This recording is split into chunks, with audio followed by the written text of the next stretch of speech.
not learned. In these, what kind of equations are we solving when we factor, when we complete the square?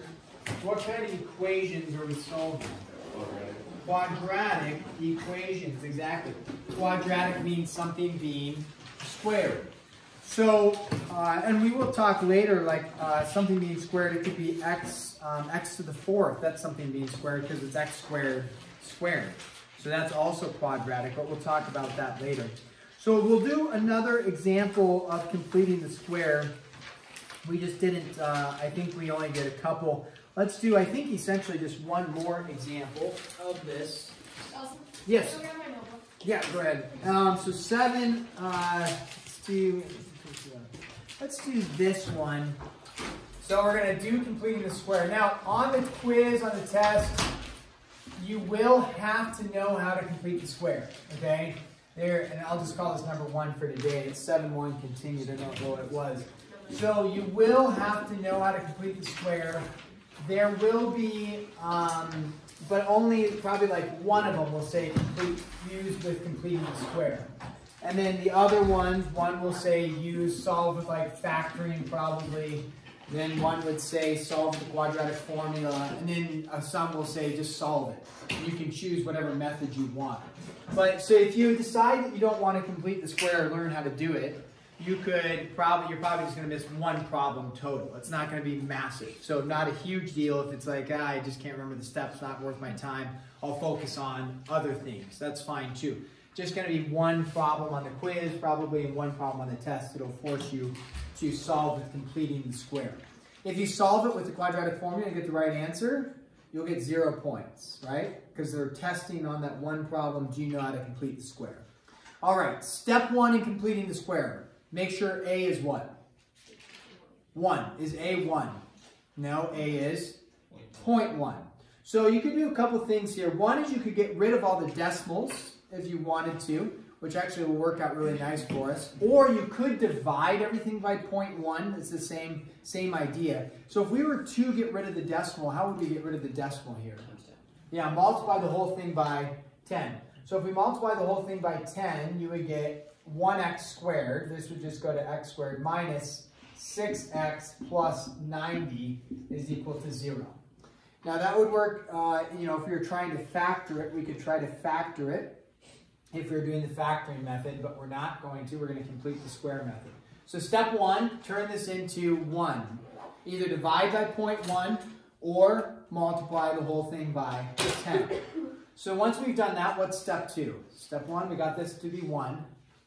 Step 2 is get our constant over there, right? Get the constant on the other side. Setting equal to 0 would be if we were going to factor or the quadratic formula. So in this case, we want to get our constant on the other side. So we subtract 90 from both sides. Okay. Now we are going to, what's our next step? I leave space, right? Not quite, we can't quite factor it. We need to add something to both sides. Add b over 2 to the power of 2. Yep, add b over 2 to the power of 2. So we're going to add something squared. And b in this case, important to pay attention to the sign of it. What is b in this case? Negative 6 over 2. Negative 6 over 2. Now, if you recall from the cheater method, I call it the cheater method or just the shorthand method, I just take whatever is being squared here, right? We can negate the concept of our factoring and all that just by saying what's being squared here, what's being squared here, and that's what goes right here and right here, just like that. We talked about this yesterday. Okay, if you really want to, you could take this and you could say that's x squared minus 6x plus 9, right? Negative 6 over 2 is negative 3. Negative 3 squared is 9. You could take this and turn it into this and then factor this. What does that factor out to be? Well, that would be, right, we'd say, okay, x minus 3, which is x minus 3 quantity squared. So that's how you can do it. The long method, it's no problem. Or just memorize, like I said, what's being squared here? X. What's being squared here? We'll reduce it. Negative 6 over 2 is negative 3, and just put a negative 3 right in there. Every time it'll work. And then we have negative 90 plus 9, right? Negative 90 plus 9, so negative 81, like that. And then, are we okay with negatives and taking square roots? Yes, okay? So we are doing imaginary answers. And so you take the square root of both sides. X minus 3 is equal to plus or minus. And the square root of a negative 81 is going to be 9i, right? The negative part turns into the I, and then 81 is just 9. So 9i. And then we will add the 3 to the other side. And usually we put the 3 in front. If you put 9 plus or minus 9i plus 3, that's fine. But usually we put the 3 out front. And there we go. That's it. Okay, so completing the square, usually people don't use it as an option because it's a little bit cumbersome. You have to memorize new steps or review the steps, and it can be a little confusing. But once you have the method down, it actually goes really quick. It can go very quick, especially when you can recognize this portion here. And it's really nice when the 6 is divisible by 2. Then you don't have fractions. If this was like a 7, makes it a little more challenging because you have fractions. If this was like a 5/3 divided by 2, it just makes it a little more challenging. So when it's an even number here, divisible by 2, that makes it really nice for solving by completing the square. So when you go to solve just general quadratics, don't shy away from completing the square. Again, though, if you decide that you don't want to memorize it, you're going to be okay. You'll just miss a few points. Do that step again? Which step? The one where you hit D down there. Here? Yeah. To here? But like from the first part. Here. Yeah. How do we get to there from that? From here? Yeah. Well, okay, so step 1, we make sure this is is 1. Mm-hmm. So you divide everything by 0.1 in this case, or multiply everything by 10 to get it to 1. Step 2 is you got to get your constant by itself, which in this case we just move the right-hand side. So the constant is by itself. I leave a blank here, okay, and what we're going to do is we're going to add something to both sides. So what we're going to add to both sides is we're going to take, the formula is, like Andrew reviewed for us, you take b over 2 quantity squared to both sides. And so b is always the value in front of your linear term, your x term, and you just take, in this case, the negative 6 over 2. And then we could show how that turns into, right, this, you make a perfect square trinomial. And so that it factors, it'd be the same thing, x minus 3, x minus 3, yeah. Okay. And that's what's valuable is we made a perfect square, so we can have a perfect square. So we can just take, and I didn't show this, but you can just take the square root of both sides. That makes it really nice for us. So that's why we make a perfect square. Otherwise, you're trying to factor something which you couldn't factor this. It's unfactorable. Okay. You can't factor that, so we have to come up with another method. Okay? So that's basically 7-1. I want to briefly talk about 7-2 for about 10 minutes. That's it, and then we'll go from there. Quadratic formula. Anybody remember the quadratic formula? Is the song that sometimes people memorize with it? What? Does anybody remember the song? Yeah. You want to sing it for us? For a free snack? Wait. Just like say it and kind of extend it. Just kind of. Remember when Zach did that ridiculous? Yeah. What were you dancing for? You said give me like $5. If you did like. Oh yeah. So I just like jumped around for like. You started Was it dancing 16 for seconds? It was like, yeah, for like a minute, but at some point in it, you were like this and going like, flopping your head, like slapping the whiteboard. I'm like, So that money. you did get the money. Worth it. That was worth it. Whatever Okay. spend it on. Okay, quadratic formula is just another way to solve quadratics. So the first way we learned how to solve, because you'll need to know when I say how many different ways we have to solve. One is, let me actually write these 4 down here. Ways to solve. That way we've written it and I can say, no, we talked about it. Ways to solve. Because otherwise you're probably not going to write it down. Ways to solve. One is, what did we learn in chapter 4? It's ways to solve quadratics. Factoring. Okay, good. Factoring. Okay, another way that we learn to solve is, we just did it, completing the square. Okay, completing the square. That's the second way.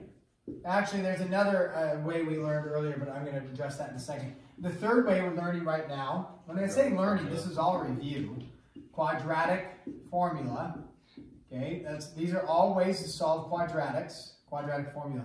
The fourth way that I addressed in like Algebra 1, especially, I know we talked about it, and you may not have had Algebra 1 with me, but this is, the fourth way is perfect squares. And all that a perfect square, I'll give you an example, and we've done them, but just so you see what I'm referring to is, in perfect squares, all I'm referring to is when you had something like y squared is equal to 100, you have a perfect square as y squared. You don't need to factor that. You don't need to do quadratic formula. You don't need to complete the square. How do we solve a basic equation like that? You just take the square root of both sides. So this would be a perfect squares. Don't try to subtract 100, set it to 0, factor it. Just take the square root of both sides. So when I say perfect squares, that's if it's in a format like this. You just take the square root of both sides. Okay? So the four ways: factoring, completing the square, quadratic formula, and then perfect squares. We've done it before. I haven't really addressed it as a way to solve, but there are the four ways that we solve these. You could put a fifth way as a calculator method, but we will work on that later, and it's not one that we include in the ways to solve. Quadratic formula, again, the general quadratic equation, ax squared plus bx plus c, and then we have the quadratic formula that comes from it, and it's x equals negative b plus or minus square root b squared minus 4ac all over 4a. It was 2a. I know it is. I remember Michael McCoy was trying to get people off last year. He kept saying, like, singing the song all over 4a. Kept trying to get people off. So it is over 2a. All right, there it is. You remember that song? Yes. Okay.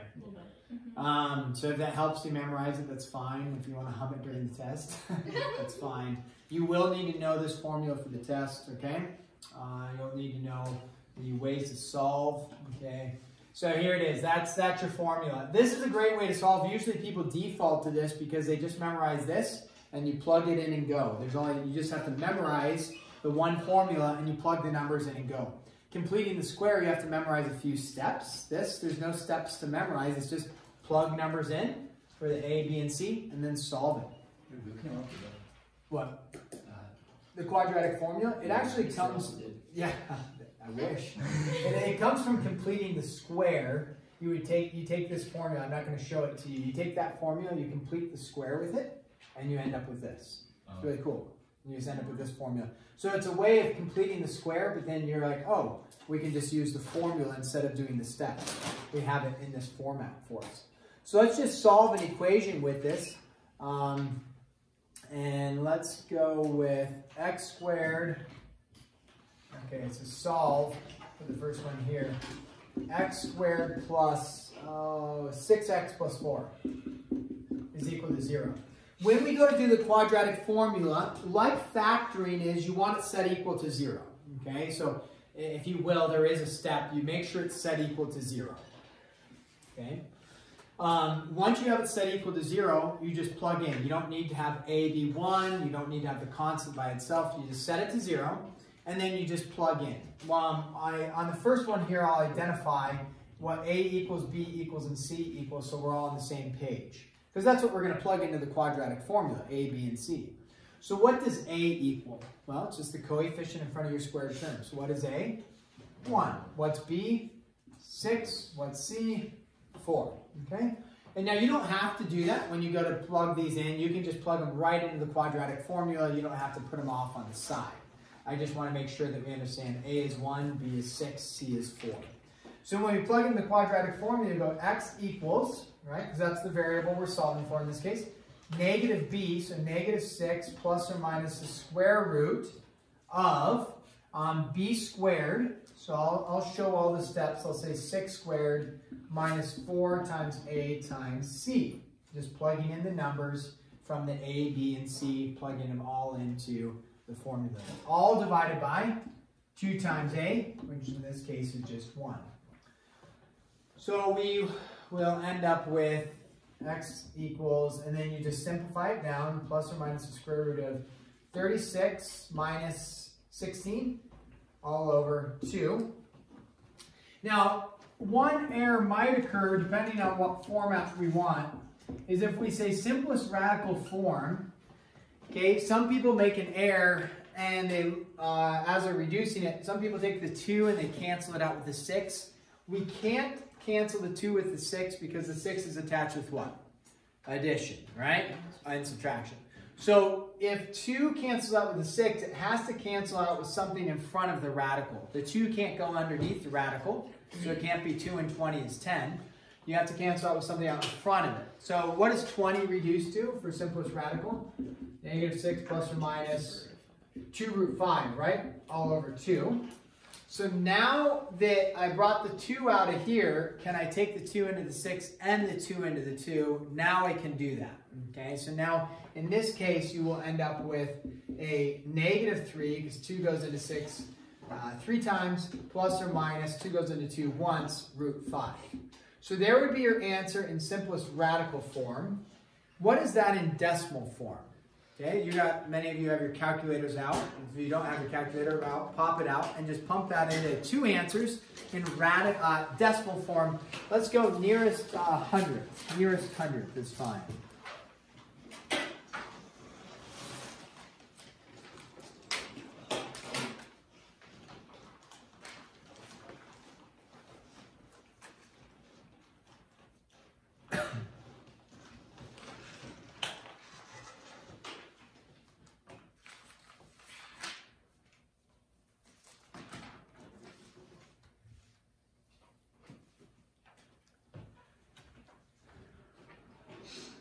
All right, so x equals,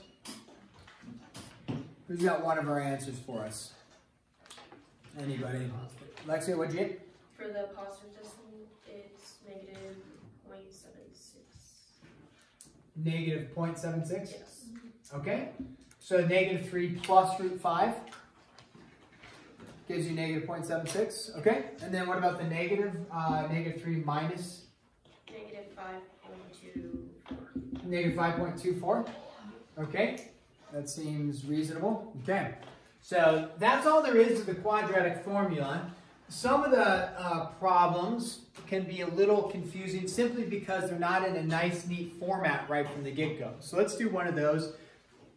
It might be a little bit more challenging. 2x plus 1, 2x minus 1. Okay, that looks really nice. Why does that look really nice so far? Because it looks like it's in what form? Factored form, right? So if we said it was equal to 0, it'd be like, oh, perfect. It's already factored. We can just set each factor equal to 0 and solve. Okay, well, in this case, it's not going to be set equal to 0. It's going to be set equal to 4x, okay? So now it's not set equal to 0. And so it is kind of in factored form, but it's not going to be factored because if you say, well, perfect, I'll just subtract the 4x, which is fine to do, that's what we're going to need to do, is that in factored form? Remember, factors are things multiplied to each other. So yeah, we have 2 things multiplied to each other, but is this multiplied? No, this is subtracted. So it's not in a factored format where we can set each factor equal to 0. So we need to get it into a general quadratic form, like this, general quadratic equation, then do the quadratic formula with it. So what do I need to do? Well, I need to take these 2 factors and FOIL them together, right? So we take 2x plus 1, 2x minus 1. What are those? Those are specific factors. DOS, yeah. So if you recognize it's a DOS, it'll save you a little bit of time because you can just go like this. It's going to be 4x squared minus 1. Okay, because your middle terms are going to cancel. Okay, just multiplying, foiling those together. Right? Because you're going to have a negative 2x and a positive 2x cancel. All right, so now we have 4x squared minus 1 minus 4x. That's not quite the perfect format we want. What do we want? We want squared, not squared, no variable. So let's readjust it so that we can see it as that. 4x squared minus 4x minus 1 is equal to 0. Now it's in a nice format for quadratic formula. All right, so A, what's our A value for here? A is whatever's in front of the squared term. So what's A? 4. What's B? 4. Negative 4. Careful, negative 4, that's important. And then C, negative 1. So we're going to go x equals, now here's where people make a little error, because the quadratic formula says x equals negative b, right? So we're going to say a negative b, well b is a negative 4, so it's going to be a negative and a negative, going to yield a positive for us. So make sure that's one area where you could make an error. Plus or minus the square root of b squared.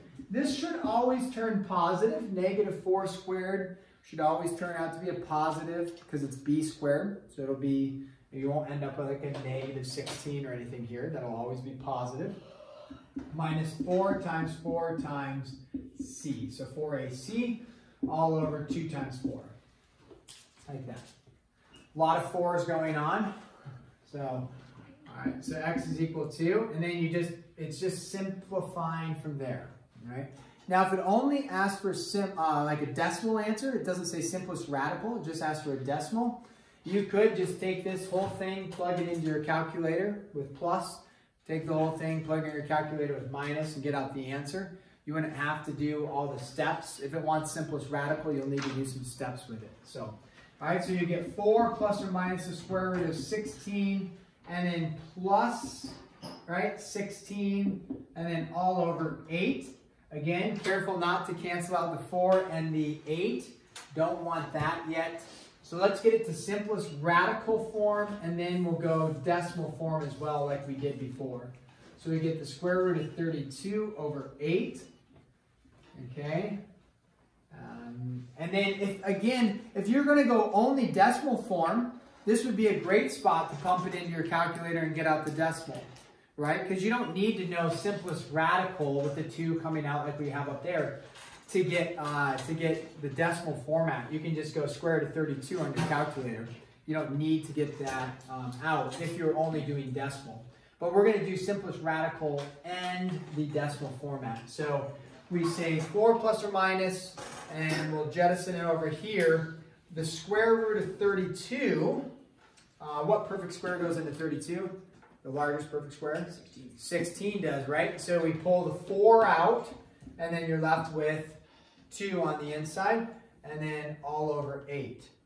So one more step to simplify into simplest radical. Again, now we can cancel here, here, and here. So 4 going into all of that. Don't forget, this doesn't cancel to nothing. What cancels out in front? Cancels to be 1. Yeah, it doesn't cancel to nothing. So we got to go up here to show it. So we get 1 plus or minus root 2 all over, in this case, 2. All right, so there's your simplest radical formatting.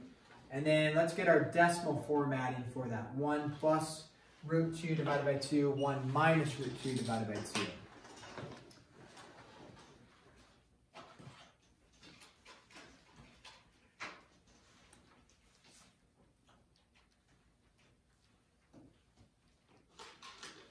The first one's 1.207. 1 point what? Plus it's 1.207. 1.207, so then there's thousandths there, okay. Yeah. Is anybody else getting 1.207? Just okay, got some head nods. And then that's for the addition, right? 1 plus that, yeah. And the other one will end up being a negative, right? Yeah. In this case. Do you want it? Negative 0.207. negative 0.207. Yeah. Okay, there's your 2 answers. Nice. Okay, that is, and you're going to get to some problems. Again, this won't be due tomorrow, so don't, if you get to some problems that are a little confusing, hit pause. But if you're getting after it and you're like, okay, I'm ending up working through these, great. You will get to some problems that'll say solve by quadratic equation, which we just did, and by factoring, okay? Well, let me point out here, if I said to solve this one right here by factoring, okay, let me give you a hint. When your answer is this is not factorable. We can't factor it, okay? Because you'd have to figure out what times what gives you a negative 1, or not, well, with the 4x squared, it changes it. but this would be some sort of, your answer would actually look like this. X minus 1 plus root 2 over 2 times, you don't want to erase Cooper's name out of here, X minus 1 minus root 2 over 2. So good luck coming up with this into this format for factoring. Possible for you? No. So would they ask you to factor this? No, they wouldn't ask you to factor that. Would they possibly ask you to factor and do quadratic formula for something like this? Answer is sure. Can you easily factor this one? No. Hopefully. You may not be easily able to factor it. Should you be able to, since you went through chapter 4 and labored over chapter 4 and chapter 6, yeah, you should be able to easily factor that one. So they'll say, hey, do the quadratic formula with this, you'll get out the answers. Do the factoring with it, you'll get out the same answers. They just want you to recognize that you get out the same answers. If you were on a test, I would just factor that. I wouldn't bother quadratic formula, but what do most people do? Quadratic formula, because they forget their basic rules of factoring. You get to one like this, 4y squared is equal to 16. What do people do on the test? They do quadratic formula. No idea why. What category would this fall into out of these 4 that would be really easy to solve?